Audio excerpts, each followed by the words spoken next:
Hello and welcome to this review of ExpressVPN's most recent version. Now, there's no need to introduce ExpressVPN in terms of dependability and consistency, but no VPN is perfect, which is why in today's video I'll discuss ExpressVPN's advantages and disadvantages. This is to help you determine whether or not this VPN is suitable for you and your situation. Beginning with their privacy policy, ExpressVPN values the anonymity of their users. This was demonstrated in the real-life stress test where the Turkish government seized an ExpressVPN server but were unable to extract any information due to Express having not stored any information on their servers. As of the latter half of 2021, ExpressVPN was acquired by Cape Technologies, the same company that owns CyberGhost, PIA, and ZenMate. Since the acquisition, there have been few changes to ExpressVPN's day-to-day operations and privacy policy. This is great news for users concerned about their privacy. But in September 2021, ExpressVPN became embroiled in a controversy involving his CIO. He was formerly employed by US and UAE intelligence services for cyber spy operations. Additionally, he worked on the controversial Project Raven. However, ExpressVPN condemned Project Raven and explained how the CIO's expertise helped the company in assessing risks and preventing threats. Express further explained how the CIO's understanding of offense contributed to the improvement of ExpressVPN's defense. ExpressVPN continually conducts independent audits and makes the reports public, demonstrating a rare level of transparency that is much needed to maintain user trust. So it's safe to conclude that ExpressVPN upholds the integrity of their no-logging policy and protects the privacy of their users. Now, regarding speed, keep in mind that the speed test will vary based on factors such as your own connection speed, server load, and distance to the server you're connecting to. In case you didn't know, connecting to a VPN reduces your connection speed because you're connecting to a server that is essentially much further away from your ISP servers. Drops between 10 and 20% are considered excellent for a VPN, and anything between 20,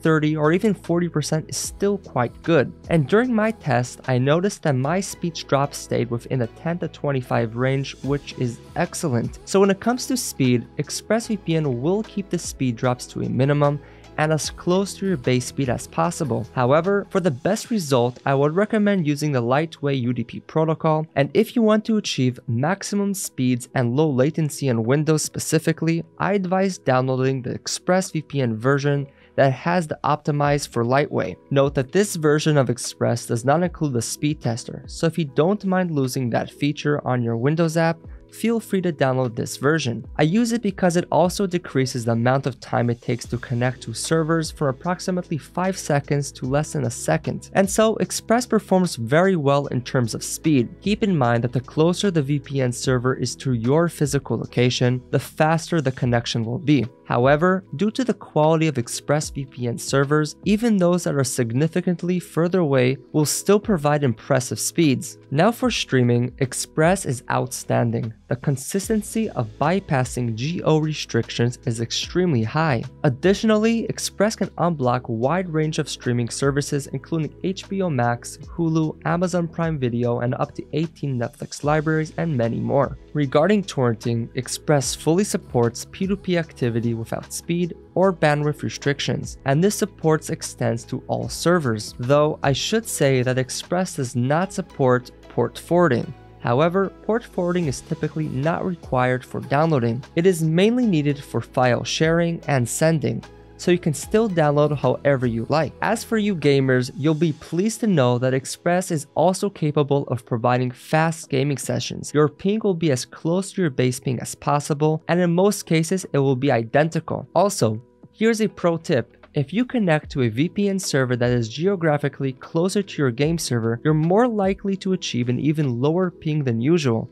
I hope this helps. As for security, Express employs military-grade encryption by default, so you can rest assured that no one will be able to intercept your connection. In terms of protocols, you have a few options, but in my experience, lightweight UDP is the fastest, so I would recommend that the majority of you use it. However, leaving it on automatic is also a viable option for those who prefer not to fiddle with the settings. Express was designed with the average user in mind, but it was also made secure and reliable enough to attract the advanced users. Express has a reliable and fully functional kill switch that disconnects your internet connection if the VPN unexpectedly disconnects. You also get an easy-to-use split tunneling feature that lets you choose which applications bypass the VPN connection, or vice versa, by having only certain applications use the VPN connection while leaving the rest of the network outside of the VPN tunnel. These features are also accessible to Mac users, so you won't miss out regardless of the device you're using. In addition to DNS, WebRTC, and IPv6 leak protection, when I tested for leaks, I found no leaks or data that could be used to pinpoint my exact location. And by default, ExpressVPN also employs perfect forward secrecy, which provides an additional layer of security by automatically generating a new encryption key for each session and replacing it every 60 minutes. This means that even if a third party were able to intercept and decrypt your VPN connection, they would only be able to access 60 minutes of data. With regard to obfuscation, Express does not offer a toggle because it is always enabled by default, in contrast to the majority of other VPNs. And according to support, it doesn't matter which protocol you select, as all traffic will be obfuscated.